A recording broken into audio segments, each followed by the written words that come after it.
Estávamos falando ontem sobre as relações entre Estados Unidos e América Latina, naquele temazinho, o tema 3, né? Que é a presença dos Estados Unidos no mundo. E a gente já viu que eles mantêm uma grande influência no mundo de vários pontos de vista, né? Política, econômico, cultural, social, enfim. Eles têm ali sua imagem sendo difundida no mundo inteiro. E a gente falou até de algumas estratégias que eles fazem também para manter essa influência no mundo todo. E aí a gente parou nessa parte aí da relação dos Estados Unidos e América Latina. Vocês lembram que a América Latina, né? A América Latina é aquela parte que vai do México até o final da América do Sul. E aqui no livro de vocês vai dizer o seguinte, vai abordar essa questão de uma ótica interessante, né? Vai dizer assim que as relações entre Estados Unidos e América Latina começou antes da Guerra Fria, mas que na Guerra Fria foi algo assim bem incentivado. Mas que antes da Guerra Fria já existia sim uma proximidade dos Estados Unidos com a América Latina, porque a América Latina sempre foi uma região assim de certo interesse dos Estados Unidos, né? A gente sabe que dentro da América Latina só existem países que são economias em desenvolvimento, e a gente já viu que as economias em desenvolvimento se dividem em dois grupos de países. Quais são eles? Eita, aquela pergunta às 8h12 da manhã. E agora? As economias em desenvolvimento se dividem em dois grupos de países, né? As economias menos desenvolvidas, que seriam aqueles países mais pobres do mundo, e as economias emergentes, né? Que são aqueles países que estão em desenvolvimento. Pronto. Tipo assim, em desenvolvimento, estou dizendo assim, que não é um país rico, mas também não é um país geralmente pobre, né? São as economias emergentes. Tipo, o México, a Argentina e o Brasil, que são as três maiores economias dentro da América Latina. Então, a gente vai ver nesse tópico aí que os Estados Unidos sempre manteve certos interesses na América Latina. Pelo fato de que todos esses países aí estão dentro do mesmo continente, que é a América, pelo fato também da América Latina, de certa forma, exercer aí um certo interesse econômico, político, né, para os Estados Unidos. Então, sempre existiu aí algumas relações entre Estados Unidos e América Latina, e alguns países da América Latina. E aí vai dizer o quê? Vai dizer que, ao longo da história, Estados Unidos e alguns países da América Latina estabeleceram alguns acordos.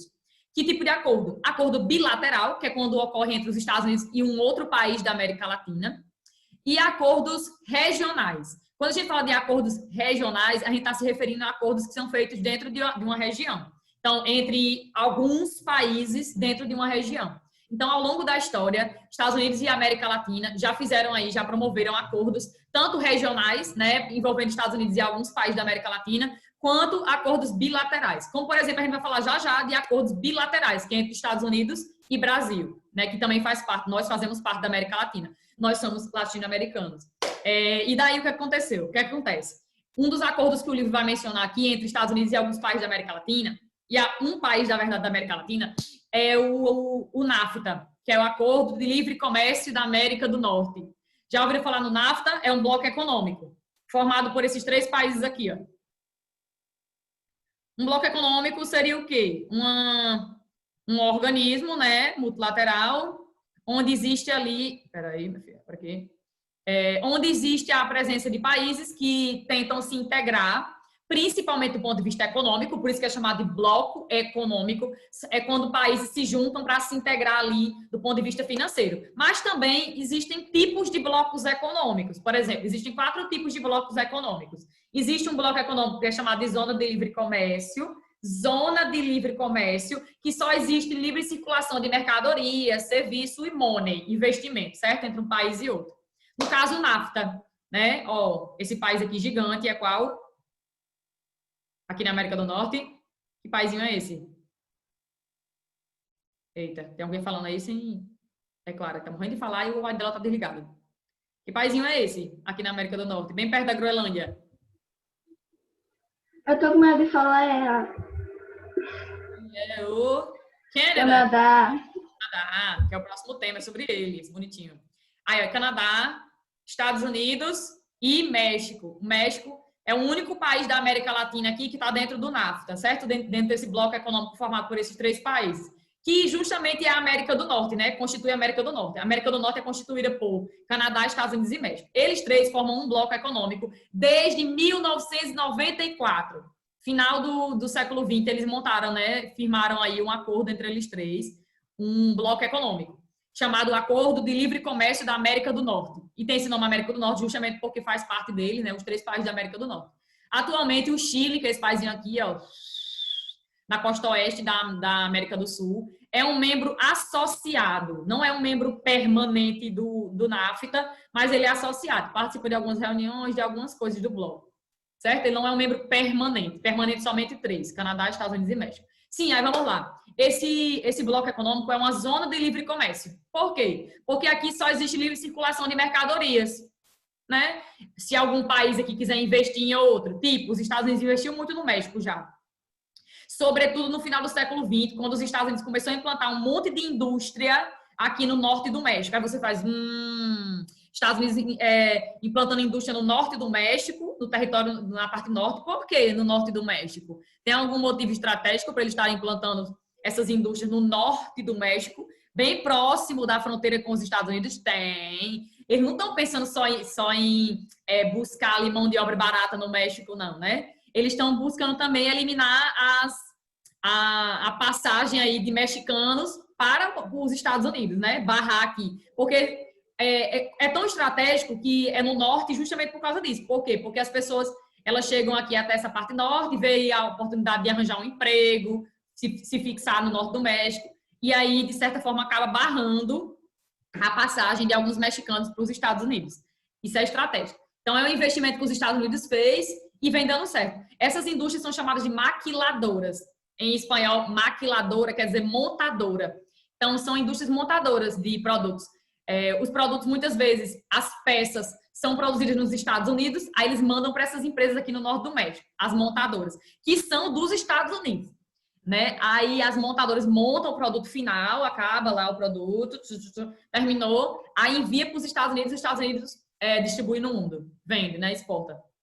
É assim. Ou seja, o intuito mesmo dessas montadoras, além da questão da mão de obra barata, né, barrar a passagem de mexicanos para os Estados Unidos. Então, como eles 3 são um bloco econômico denominado de zona de livre comércio, aqui só existe a eliminação de tarifas alfandegárias. O que é isso? Esse bloco foi criado para incentivar a economia desses 3 países. Na verdade, é a interligação da economia desses 3 países. De que forma, professora? Eliminando o imposto sobre produto. Então, por exemplo, com esse acordo, fica mais barato e mais fácil manter relações comerciais com esses 3 países que fazem parte do bloco, né? E aí, de certa forma, incentiva a economia dos 3 países. Estão colados, né? Cada um estão ali bem próximos. O Canadá não faz fronteira com o México, mas está bem próximo, está na América do Norte também. Então, de certa forma, incentiva o comércio entre eles 3. Esse bloco existe desde 1994. Mas eu falei que existem 4 tipos de blocos econômicos, né? Uma zona de livre comércio, que no caso isso aqui é uma zona de livre comércio, só existe livre circulação de mercadorias, e o objetivo é exatamente esse, porque os Estados Unidos não querem mexicano andando livremente nos Estados Unidos. É por isso que esse bloco não é uma integração maior, não envolve a sociedade, só envolve a questão econômica mesmo. Aí existe também um tipo de bloco chamado de União Aduaneira. União Aduaneira, no caso o Mercosul, que é o bloco econômico formado, que o Brasil é o maior país desse bloco. Mercosul é formado por Brasil, Argentina, Uruguai, Paraguai e a Venezuela, que está suspensa, por causa que ela infringiu lá uma das regras do Mercosul, que é ser um país democrático. Mas, enfim, está suspensa só. Indica que no futuro ela pode voltar. Aí o que é que acontece? Dentro do Mercosul, a gente tem uma união aduaneira. O que é isso? É uma espécie de zona de livre comércio, porque existe a livre circulação de mercadorias entre eles e tal, mas só que existe uma tarifa externa comum. Se, por exemplo, esses países quiserem comercializar com algum país fora do bloco, existe uma tarifa externa comum, ou seja, uma taxa de imposto específica para esse tipo de comércio, né, que é extra-bloco, que é com países além do bloco. Aí existe também um mercado comum, um tipo de bloco econômico que é um mercado comum. Mercado comum é o que o Mercosul quer se tornar. O Mercosul significa dizer mercado comum do Sul. O Mercosul quer se tornar um mercado comum, ainda não é, de fato, um mercado comum. O que é esse mercado comum? Tipo de bloco econômico chamado de mercado comum. É quando um bloco econômico, existe livre circulação de pessoas, serviços, mercadorias e investimentos, capitais, certo? Então, ingressa aí a questão das pessoas, livre circulação de pessoas. Já existe projetos de integração dentro do Mercosul para se tornar um mercado comum, né? A gente já tem aquelas placas de veículos, né? De carro, de moto. Todas as placas aqui no Brasil e dos países que formam o Mercosul já estão sendo feitas no padrão Mercosul. Existe um prazo, né, para todas as pessoas já aderirem à placa do Mercosul. Assim como já existe também, a gente possivelmente vai fazer. Cadê? Alguém está falando aqui comigo. Ana, você está travando demais para mim. Às vezes o áudio para por um segundo e às vezes trava. Tá todo mundo assim? Minha voz está travando para todo mundo? Pra mim tá normal. Pra mim tá normal. Não, mas no começo da aula, pra mim. Agora tá tudo normal. Tá? Ok. Tá normal. Pronto. Sim, outra coisa que a gente vai fazer. Você já tem RG? Você já tem identidade? Carteira de identidade? Eu já. Já? A sua é do Mercosul? Não, né? Você vai ter que fazer de novo. Quem não tem, né, vai fazer possivelmente já com a do Mercosul. Ou não sei, né, se vai dar tempo. Mas, enfim, a intenção é que a gente tenha o passaporte do Mercosul, a identidade do Mercosul e se integre cada vez mais. Para que, por exemplo, eu quero visitar a Argentina. Com a minha identidade, eu entro na Argentina. Já é assim praticamente hoje. Você não precisa mais de visto, não. Não é uma coisa mais rígida, não é uma coisa rígida de fronteira, sabe? Por causa do que o Mercosul quer se tornar um mercado comum, com a livre circulação de pessoas. Então, a gente vai se integrar cada vez mais. E o quarto tipo de bloco econômico, e o último, é uma união econômica e monetária. Só existe um bloco no mundo que é uma união econômica e monetária. Alguém sabe dizer qual é? O único bloco no mundo que é uma união econômica e monetária. Que, no caso, é o bloco formado por alguns países da União da Europa, né? Que é a União Europeia. Fazem parte dele 27 países, é uma integração enorme, são 27 países ao todo. Um saiu recentemente, que é o Reino Unido, mas são 27 países agora. E eles são União Econômica e Monetária por quê? Porque existe a adesão de uma moeda única. Existe uma moeda única dentro do bloco, que todo mundo deveria adotar, que é o euro, né? E existe também a formação de uma Comissão Europeia, de um Parlamento Europeu, de um Banco Central Europeu, que mais? Existe a intenção de montar um exército único. Eles querem realmente fundar uma coisa só, tipo assim, uma pátria só, dentro da Europa. Mas, enfim, é o maior bloco econômico de integração do mundo. Ana, Oi. Emanuel pediu pra avisar que ele saiu porque a internet dele tá muito ruim. Tava travando. Ah, tá bom. Tudo bem. Pronto. E como a gente tava falando aqui do NAFTA, né? O NAFTA é formado por esses 3 países em um só. Foi formado em 94. E aqui só existe livre circulação de mercadorias e nada mais. A integração é só econômica. Pronto. E pronto. Pronto. Já falei daquele tópico. Deixa eu voltar para ali. Vamos agora falar da relação dos Estados Unidos com o Brasil. Quando é que os Estados Unidos começou a se aproximar do Brasil e o Brasil também dos Estados Unidos? Já foi o principal parceiro comercial do Brasil. Durante muito tempo foi o principal parceiro comercial do Brasil. Mas não perdeu ainda essa figura, né, de um dos principais parceiros comerciais. Geralmente os Estados Unidos ficam aí em torno do segundo, terceiro, quarto lugar no termo de maior relação, proximidade com o Brasil em termos comerciais. Mas já foi o nosso principal parceiro comercial. Desde o século XIX, né, os Estados Unidos começou a se interligar com o Brasil, manter relações comerciais com o Brasil. E é algo, né, que vem ocorrendo até hoje. E esses acordos, existem diversos acordos, na verdade, entre Estados Unidos e Brasil. Acordos que têm o intuito de favorecer a economia dos dois. Como assim, professora? Acordos que têm o intuito de favorecer o investimento, tipo assim, o Brasil investir nos Estados Unidos, em empresas lá, e tanto os Estados Unidos investir aqui dentro, né, do território nacional brasileiro, implantando indústria, produzindo para exportação.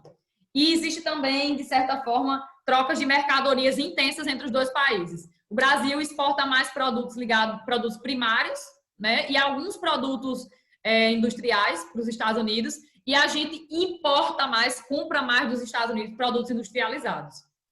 Ok? Mas essas relações comerciais aí, essa proximidade de Estados Unidos e Brasil começou desde o século XIX. Hoje, os Estados Unidos não é mais o nosso principal parceiro comercial. Quem é nosso principal parceiro comercial hoje em dia é a China, certo? O Brasil é o país... A China é o país que o Brasil mais exporta produtos, que mais vende produtos no mundo. É o nosso principal parceiro. Mas os Estados Unidos também figura como um dos principais. Deixa eu ver se falta mais alguma coisa sobre isso. Aí sim, aqui tem os produtos que o Brasil mais exporta para os Estados Unidos. Como eu falei, o Brasil exporta mais produtos primários. Produto primário, eu quero dizer que seria o quê? Produtos frutos da agricultura, ou da pecuária, ou do extrativismo. No caso, o Brasil exporta muito minério de ferro para os Estados Unidos, aço, combustível, café e madeira. E também alguns produtos manufaturados, industrializados. Como, por exemplo, algumas máquinas mecânicas e aviões a gente exporta, certo? Para os Estados Unidos. E compra dos Estados Unidos mais produtos industrializados. Sobretudo aqueles de alto teor tecnológico. Ou seja, aqueles que são mais caros. Que a gente compra mais deles. Deixa eu ver se falta mais alguma coisa. Aí aqui, no último tópicozinho desse tema aí, vai dizer o seguinte, que os Estados Unidos têm grande poder em relações internacionais, principalmente em órgãos supranacionais. Professor, o que é um órgão supranacional? É um órgão que vários países fazem parte dele e que esse órgão ele atinge várias nações, ele vai além de um território nacional, por isso que ele é supranacional. Os Estados Unidos têm grande influência em organismos supranacionais. E aqui dentro da América tem um órgão supranacional muito conhecido, chamado OEA, Organização dos Estados Americanos, que é uma associação de países americanos, da América todinha, certo? Cerca de 35 países formam essa associação, essa organização. Não é um bloco econômico, não é só uma associação em prol de garantir a democracia nos países da América, a segurança das pessoas, os direitos humanos. Então, ela tem esse fundamento jurídico, político e social. Sem contar que ela também luta pelo desenvolvimento econômico dos países que fazem parte da associação, da Organização dos Estados Americanos.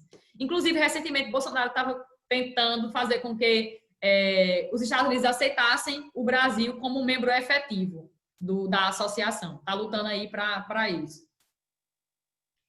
Essa associação dos Estados Americanos existe, a organização existe desde 1948 e é meio que um fórum de diálogo, sabe, entre esses países da América, 35, cerca de 35, que eles discutem sobre coisas que vão beneficiar todos os países da América, né? Como eu já falei, questões como democracia, direitos humanos, segurança e desenvolvimento econômico dos países. No ano de 1962, os Estados Unidos têm grande influência nessa organização. No ano de 1962, Cuba é um paizinho aqui vou botar. Cuba é um paizinho da América Central. Já ouviram falar em Cuba, né? Aqui, ó. Cuba é um país que está bem próximo dos Estados Unidos, tá vendo? Está na América Central. Cuba, no ano de 1960... E Cuba é um país socialista. Eles se dizem ser socialistas. Mas o que acontece com Cuba? Cuba é um país que fazia parte da Organização dos Estados Americanos, da OEA, dessa associação. Fazia parte, né? E aí, no ano de 1962, Cuba se aliou à União Soviética, formada aqui por Rússia e vários países aqui ao entorno da Rússia, certo? Como Ucrânia, Belarus, Letônia, Estônia, Lituânia, enfim, vários países aqui. E aí Cuba se aliou a esses países socialistas porque Cuba é socialista. Os Estados Unidos não gostou disso e Cuba foi suspensa dessa organização no ano de 1962. Na época do Barack Obama, no ano de 2009, de 62 a 2009, Cuba estava suspensa do bloco. Não participava de nada do bloco. Nada de interesse econômico, social, enfim, não participava de nada. E aí, no ano de 2009, os Estados Unidos começou a manter novamente diálogo com Cuba e aceitou Cuba de volta dentro da OEA. E aí, Cuba hoje faz parte. Mas o governo atual dos Estados Unidos não é tão próximo de Cuba, né? O governo do Donald Trump não é um governo ali pró-relações com Cuba, não. Mas o governo do Barack Obama era, que é o presidente anterior ao Donald Trump. Enfim, só para vocês terem uma ideia de como os Estados Unidos ele exerce influência em organismos, né? Tipo, ele teve o poder aí praticamente de suspender Cuba do bloco não, da associação, e depois voltou também por intermédio dos Estados Unidos. Eles têm grande poder de intervenção. Então, terminamos esse tema e agora vamos falar de Canadá. Mas vamos olhar aqui alguns dados dos Estados Unidos. Não sei se eu já mostrei. Alguns dados dos Estados Unidos gerais. A capital dos Estados Unidos já mostrei, né? Washington DC, que é o centro político dos Estados Unidos. O idioma oficial do país é inglês. Moeda dólar americano. Vamos para alguns indicadores. Aqui é o total do PIB dos Estados Unidos. Dólares. O PIB dos Estados Unidos é praticamente trilionário. Geralmente são trilhões de dólares por ano, que eles de toda a economia deles, tudo que é produzido internamente. Aí o PIB per capita, que é quanto em média cada pessoa ganha nos Estados Unidos no decorrer de um ano. O PIB per capita de 2018, que é o dado mais recente que tem aqui no site do IBGE, é de 62.918 dólares por ano. Isso é uma média de quanto cada estadunidense ganhou no ano de 2018. 62.918 dólares, faça aí vezes 6, porque está R$6 o dólar hoje em dia, está em torno de R$6. Então, faça aí para vocês verem quanto é que dá e quanto é que eles ganham por ano, em média, né?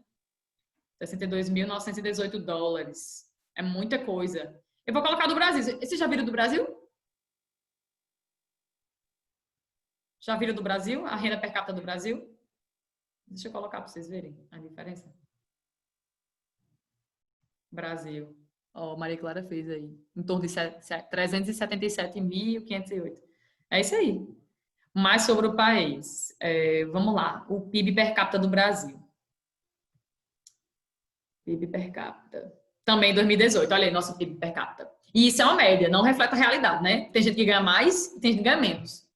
8.921 dólares.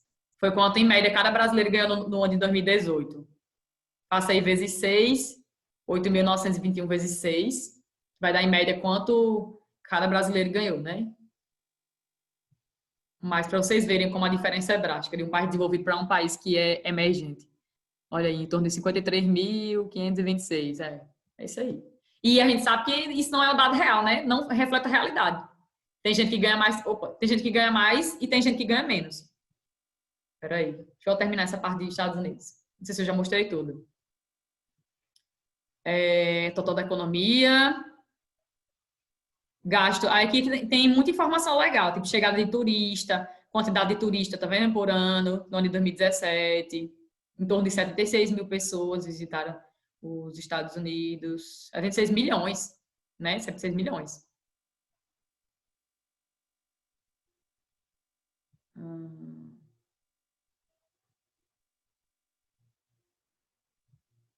Cadê? Gasto público com a educação, 5% do PIB com a educação, da economia. Saúde, eles gastam mais com saúde do que com educação. Investimento em pesquisa e desenvolvimento, 2,8% do PIB. Tá, o total de exportações. Como é que você sabe que o país está tendo um déficit ou um superávit na economia? Quando você olha isso aqui. Total de exportações, tudo que ele vendeu, ó, tudo que o país vendeu no ano de 2018. E agora tudo que ele comprou, importou. E aí, tá um déficit ou um superávit? Exportação, olha, exportação de venda e importação. Eles importaram mais, né? Importaram mais. É um déficit isso aí, econômico. Aí, indicadores sociais. Esperança de vida ao nascer. A esperança de vida ao nascer nos Estados Unidos é em torno de 78, 79 anos, a expectativa de vida. Aí aqui tem acesso à água potável, população com acesso à rede sanitária, taxa bruta de matrícula para todos os níveis de ensino e taxa de alfabetização das pessoas de 15 anos ou mais de idade. Não tem informação isso aqui. Interessante. Saúde, incidência de subnutrição no país, pessoas que são subnutridas, menos de 2,5% da população. Redes, assinatura de telefonia celular, 123,69 a cada 100 habitantes. Tem mais assinatura de telefone celular do que pessoas. Cadê? Assinatura de rede de telefone fixo. Indivíduos com acesso à internet nos Estados Unidos. A cada 100 pessoas, 87 têm acesso à internet nos Estados Unidos. População total, 326 milhões de pessoas. Densidade demográfica, que é a quantidade de pessoas por quilômetro quadrado. É uma densidade demográfica baixa, ó, 34,97. Ou seja, eles não são um país muito povoado. Eles são um país populoso, porque tem mais de 320 e tantos milhões de pessoas. Aí, porcentagem de homens no país, 161 milhões. Porcentagem de mulheres, 164 milhões, tem mais mulheres do que homens. Aí, urbanização do país, 82% das pessoas moram na zona urbana, contra 17,5% na zona rural, só. Em torno do Brasil é isso aí também. É um pouco mais, eu acho, a nossa urbanização, a nossa taxa de urbanização. Aí, a natalidade e mortalidade. Como é que a gente sabe se o crescimento vegetativo de um país é positivo, negativo ou nulo? Se o país tem natalidade superior ou mortalidade superior? Natalidade dos Estados Unidos, 11,8 mil. Quer dizer o quê? Em 2017. Quer dizer que a cada 1.000 pessoas nasceram aí 11,8 pessoas. A cada 1.000 nasceram 11,8 pessoas. E a mortalidade, a cada 1.000 morreram 8,5. Ou seja, o crescimento vegetativo deles é positivo, né? Nascem mais pessoas do que morrem. Ok, agora vamos para o Canadá. O Canadá é um país que faz fronteira com os Estados Unidos. Eu já mostrei para vocês a fronteira dos Estados Unidos com o Canadá, não já mostrei? Como é bem rigorosa a entrada, controle e tal. Você quase não consegue entrar, de tão difícil que é. Não tem nada. Não tem nada separando os Estados Unidos do Canadá. Nada, nada, nada. Mas enfim. Uma linha. É uma linha, pronto, é uma linha, só isso e nada mais. Olha como esse país é gigante. Ó, o Canadá. Começa aqui, né, ó, com a fronteira com os Estados Unidos, aí vem subindo. Olha como ele é grande. Parece que ainda tem uma pontinha aqui que tá escapando, né? Mas, enfim, é o segundo maior país do mundo. O Canadá é o segundo maior país do mundo. Só perde para a Rússia. Ele é o segundo maior do mundo. Aí eu vou clicar aqui em cima. O Canadá é um país que foi colonizado por ingleses e por franceses. Então, hoje no país tem 2 línguas oficiais. Enquanto nos Estados Unidos só tem uma língua oficial, que é o inglês, embora nos Estados Unidos sejam faladas outras línguas, mas só tem uma língua oficial. No Canadá tem 2 línguas oficiais. O país adota 2 línguas oficiais. Tanto o inglês, porque eles tiveram grande influência britânica, quanto o francês. Tem algumas regiões do Canadá que se fala mais francês do que inglês. Eu vou mostrar uma província aí que fala mais francês, que é o Quebec. Sim, aí outra coisa, que é a bandeirinha, né, do Canadá. A capital do Canadá é uma cidade chamada Ottawa, que é essa daqui, ó. Cadê o mapa?